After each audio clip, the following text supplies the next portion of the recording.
Hi, everybody. Welcome to Find Your Lady Tribe.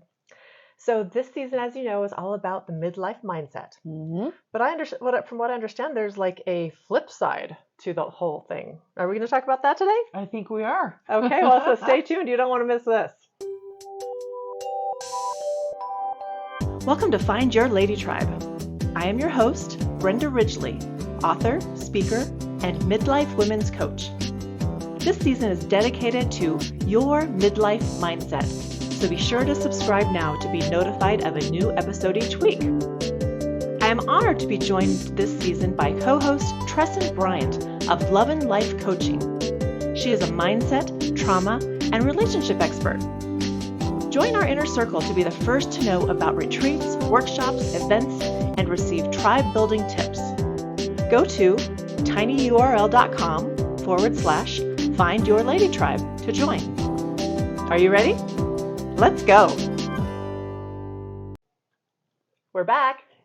Oh, hi. So this lady's area of expertise. She is a coach all around mindset and how our mindset can either be helping us or hurting us. Mm-hmm. Are things happening for us or to us? Right? Yes. So from what I understand, there's an opposites type of thing that you want to talk about today. What are we talking about? Yes. Well, I'm glad that you asked that. And really, what I've been thinking a lot about lately is the difference between a fixed mindset and a growth mindset. And, some of our listeners or viewers may have heard about Carol Dweck. She is one of my favorite authors, and she teaches about fixed mindset and growth mindset. And really, what it is, Brenda, is the difference between being closed or being open. And I think that's really the simplest way to describe it. It's something that you can teach to your kids when they're small. It's something that no matter what age you are, you can learn it yourself. And it kind of has to do with, as I see it, two different things. Have you ever met a person that says, "Oh, I already know that"? Like you're sharing something, you want to share something maybe that you learned or so. Has that ever happened to you? I'm laughing if yes, phew. A time or two.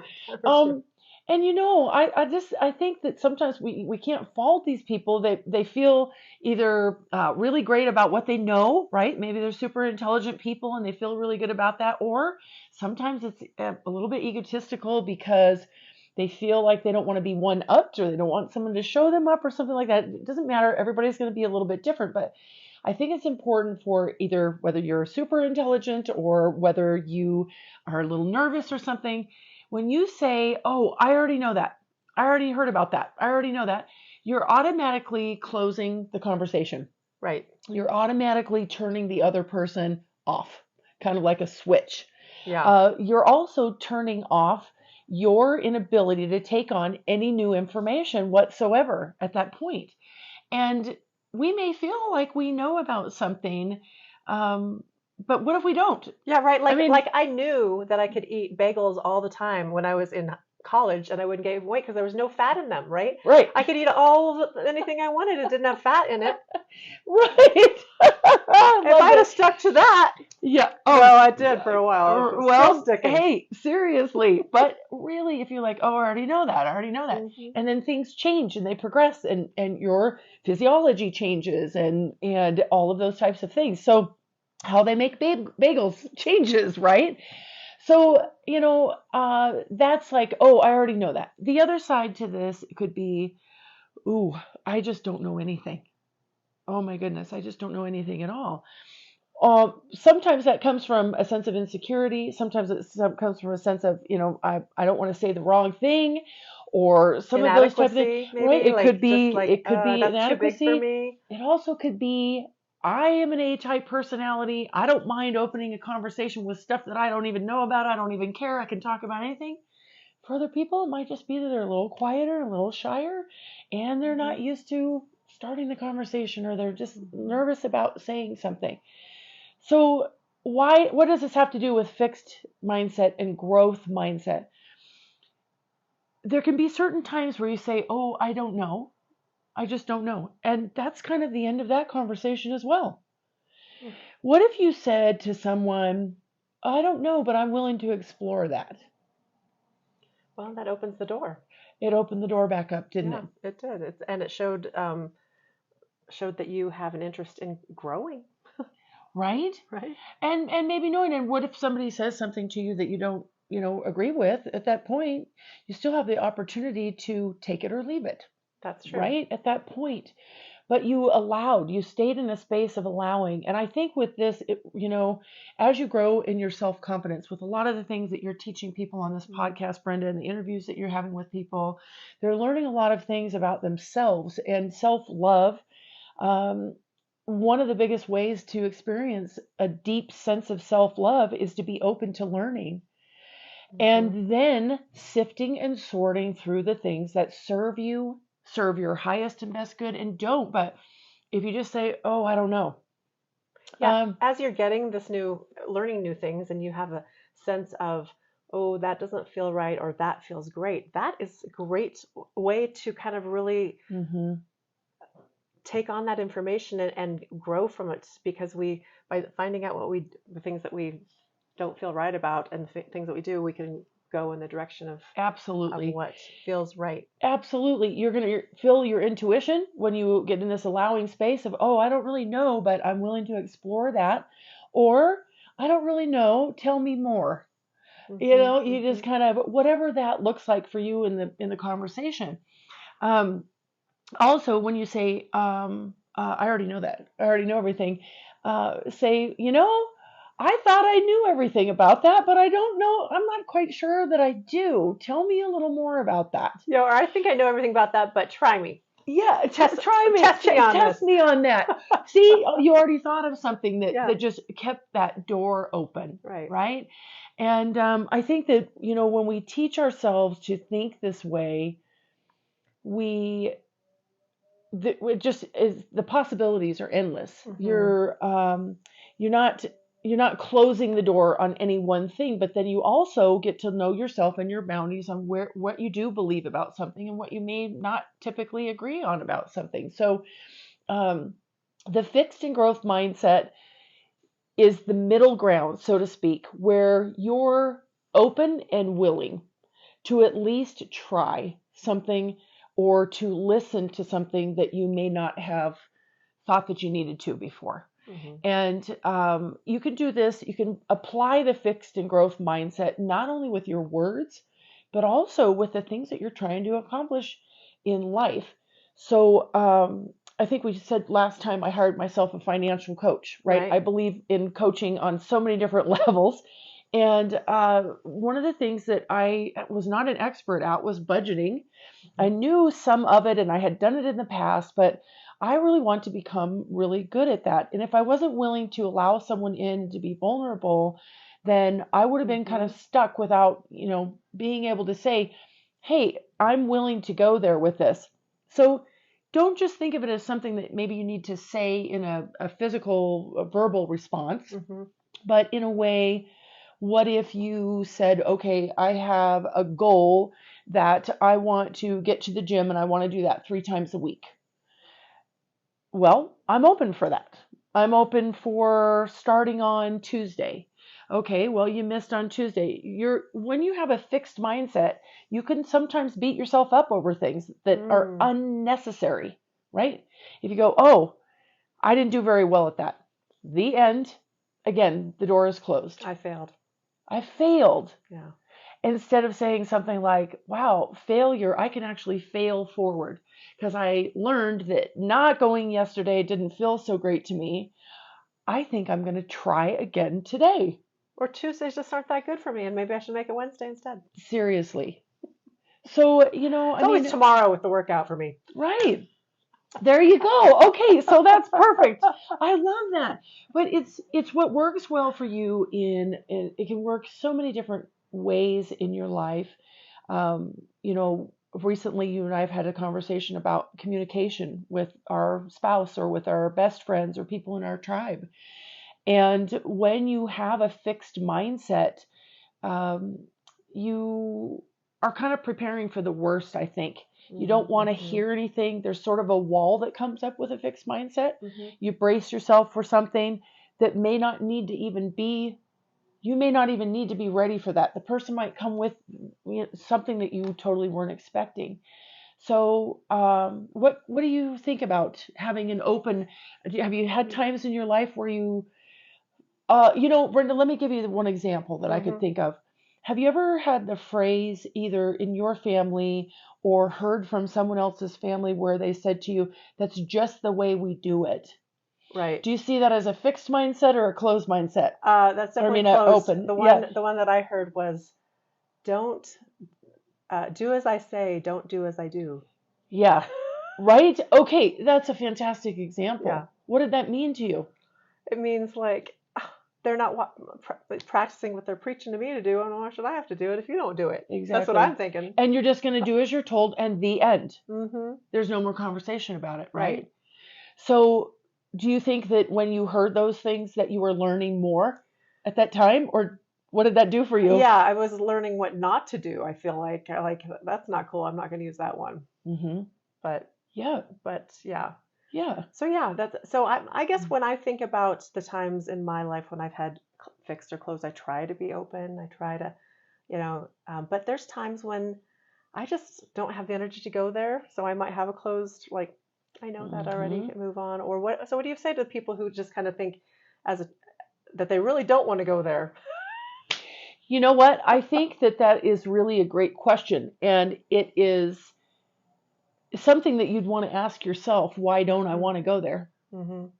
Does this matter to me? It could be one, and seriously, sometimes it doesn't matter. Right. I mean, let's just be real. Right. Sometimes the information or the conversation just really, you're kind of not feeling it, and it's kind of, Right. so, okay, that's going to be a time where that's going to work for you, and you're just going to say, I don't know if I'm just really feeling this. You could be saying this in your head or whatever works well for you, but maybe move on to the next thing that feels better. Yeah.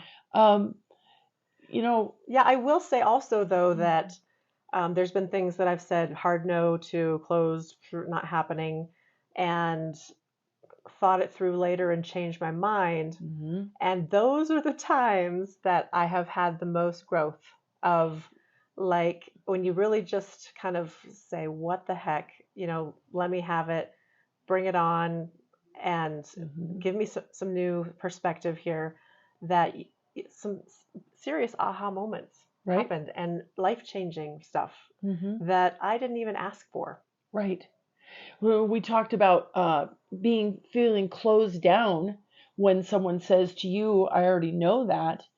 And, the opposite can happen for either person. You're closing yourself down and shutting the other person down at the same time. So one of the things that made me think of when you just said that is that when you do decide to have the openness and those aha moments, you're showing a care and concern for both of you, or just a love, or the willingness to listen and also engage in a conversation with someone. Right.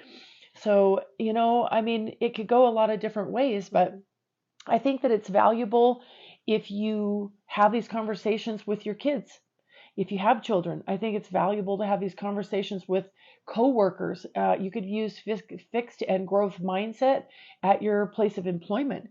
You could, talk to your boss about this. If you have someone that you're working with who has a closed mindset, what are ways that you could get that person to open up a little bit? Sometimes asking questions.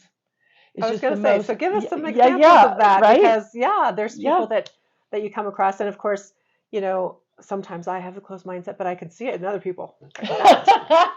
Oh yeah, you can spot it a mile away, right? So the brain, as we know, can only focus on one thing at a time, and I believe you and I have talked about that before. So if someone is needing to be opened up a little bit, the best way that you can use as a tool to open them up a little bit if they're feeling pretty close is to ask them some questions. Maybe ask them some questions about something that that they are knowledgeable about. It gives them an opportunity to share with you some of the things that they do know about. And then they're becoming the expert when actually you really wanted them to do that in the first place. It's kind of a sneaky way to get them Okay, so you to want to share. talk about jet planes. Right. Oh, I know all about that. Oh, tell me a little bit about that. And then you can say, oh, what about this? I mean, is that where you're Yes, kind of being sneaky and getting it exactly. in there? And then, Right. oh, And okay. then you might be able to have a point in time there where you can share what you maybe wanted to share with them in the first place. Right. Now that you've kind of opened them up a little bit Mm-hmm. and, given them a safe place to talk about jet planes, right? And I don't know, it's just a beautiful thing. There's a million different ways and examples that you could think about this. You could use it with your spouse. Ask your spouse a question. What if you went? What if you were afraid to go somewhere with someone? Okay, say for instance, like oftentimes I will ask someone to go golfing with me, Mm-hmm. and a lot of the times they're like, "Oh my gosh, I could never do that." And Yeah. that's the end. Like Yeah. Yeah. literally, sometimes I'll go and I'll say, okay, I'm gonna find myself a different partner. Yeah. I'm gonna go because they won't go. Yeah. Uh, you may be missing the best afternoon of your life. Well, And yeah, if you're going with Trav. think about it this way: what if you said to someone, you know what? I'm not much of a golfer, but I do love hanging out with you, so I'll Mm-hmm. go. Mm-hmm. Right? It sort of takes you out of yourself and Right. all of the pressure being on you and yourself. Oh my gosh, I don't know how to golf. I've never learned that. I don't know. And then when you go, oh, maybe it's just about spending time with Tresson, like you just said. Right. And now you've opened up a new opportunity where you might have just said no before. Right. So, what strategies do you suggest to our listeners that, maybe we feel like, gosh, I have been a little resistant and I want to put into practice, growing my growth mindset because I've been kind of stuck in my ways and I'm open to trying new things. I want to stretch myself. Are there some ways to get started that aren't coming to me as obvious right now? Yeah. Pay attention. Pay attention to the times throughout the day where your brain automatically goes, nope. Oh gosh. Nope. Or I know that. How many times if you're thinking, oh my gosh, this guy is just rattling on, or so and so or whatever, I already know all this stuff. Catch yourself in the moment. We've talked about mastering the moment before, and this is a beautiful opportunity to master some moments and to be the boss of yourself. We get on autopilot and we kind of keep ourselves in this little box. So throughout the day, maybe you get home and you go, okay, I listened to this podcast with Brenda and Tresson on there, and I don't even know if I do this, but I want to explore and find out if I have a fixed or growth mindset because I've never really thought about it. So you start noticing maybe you have a fixed mindset about the news, and that's it. You watch a certain news program and that news is your news source and that's what you do, and you do not open yourself. Or I don't watch the news. Or you don't watch the news and news. you are like, oh, well, Fred down the hall, he does watch it. I'm going to give Fred 5 minutes today. And I'm going to allow myself to do something different and outside of the box than I normally would have. So start paying attention to just notice, just go within and notice throughout the day. And you literally could jot it down. I feel like I was fixed on this certain topic today. Maybe you journal on it when you get home later. Maybe you play a fun game with your spouse if you're willing to go there, and you go, what things do you think that I'm just like absolutely fixed on? And why am I absolutely fixed on them? Is it something that has a religious belief tied to it? Is it something that has a moral belief tied to it? Then, okay, we're getting to a totally different ground if that's going to be something that you're not going to move on. So, I mean, just start exploring really would be what I would say. Okay. These are some great tips. I mean, it got me thinking of the times that I kind of dig my heels in and why I'm going to start questioning that. Thank you, Tress. Yeah, like where did that thought even come from? Yeah. Where did it begin? Is it something that you chose to dig your heels in on, or is it just a belief that might have been handed to you? Those types of things. Right. Yeah. Absolutely. Is it time for a reset? Something new? Yeah. Always. I love it. All right. Well, thanks for being with us here today, everyone. When three or more gather, we are tribe.